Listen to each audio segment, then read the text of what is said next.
మీనరాశి వారికి ఒకవైపు ఏళ్లనాటి శని ప్రారంభ సంచార స్థితిలో ఉన్నప్పుడు జ్యేష్ఠమాస అమావాస్య శుక్రవారం ఆరుద్ర నక్షత్ర సందర్భంగా ఎలాంటి విధి విధానాలు పాటించాలో ఈ వీడియోలో సవివరంగా సంపూర్ణంగా తెలుసుకుందాం. మీనరాశిలో ఏ నక్షత్రాలు వస్తాయనగా పూర్వాభాద్ర నక్షత్రంలోని చివరి పాదం 4వ పాదము, ఉత్తరాభాద్ర నక్షత్రంలోని 4 పాదాలు, రేవతి నక్షత్రంలోని 4 పాదాలు కలిపితే మీనరాశి. చాలామందికి పుట్టినటువంటి కాల సమయంలో డేటా బర్త్లో లేనటువంటి కారణం వలన పేరు యొక్క మొదటి అక్షరాన్ని అనుసరిస్తూ ఆ రాశిని తెలుసుకునే ప్రయత్నం చేద్దాం.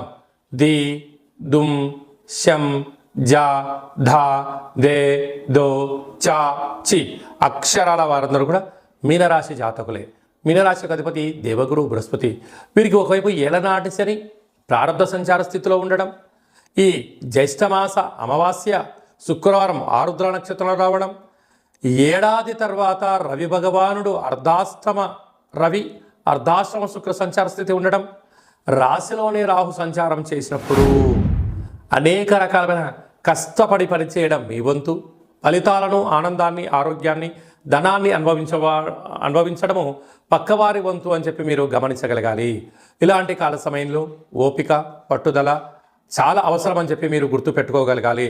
అదే కాకుండా కూడా మీకు ఏలనాటి శని యొక్క ప్రభావం ఉండడం కనుక మీ జన్మ నక్షత్రం రోజున పూర్ణిమ, అష్టమి, అమావాస్య తిథుల యందున, మంగళ శనివారాల యందున ఆవేశభరితంగా నిర్ణయాలు తీసుకోకపోవడం, గొడవలకు దూరంగా ఉండడం, మితిమీరిన వేగంతో ప్రయాణం చేయకపోవడం, వీలైనంత వరకు సహనం, ధర్మం, ఆధ్యాత్మికత, ఓపిక, పట్టుదలగా మీరు ఉండగలిగినట్లయితే అన్నింటా విజయం మీ సొంతమవుతుంది.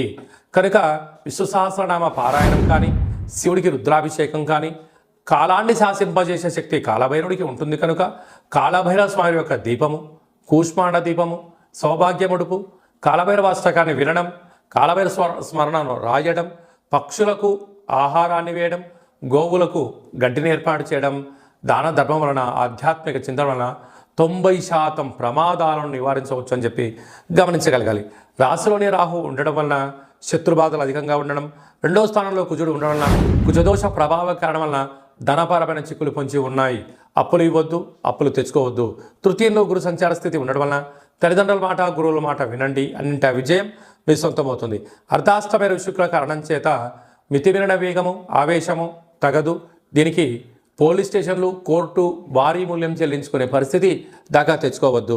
సప్తమంలో కేతు సంచార స్థితి ఉండడం వలన ప్రేమికుల మధ్య, భార్యాభర్తల మధ్య అన్యోన్యత చాలా అవసరం చెప్పి గుర్తుపెట్టుకోవాలి. వ్యయంలో శని సంచార స్థితి ఉండడం వలన మీరు ఏదైనా ఒక పని చేసేటప్పుడు ఆచితూచి నిర్ణయం తీసుకోండి.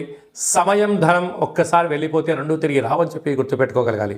కనుక హోటల్ వ్యాపారస్తులు, స్వయం వృత్తుల వాళ్ళు, గృహ భవన నిర్మాణ కార్యక్రమం చేసేవారు, వ్యవసాయ సోదరులను, సాఫ్ట్వేర్, హార్డ్వేర్ ఉద్యోగస్తులకు ఎన్నో జాగ్రత్తల వలన మంచి భవిష్యత్తు ఉందని చెప్పి గమనించాలి.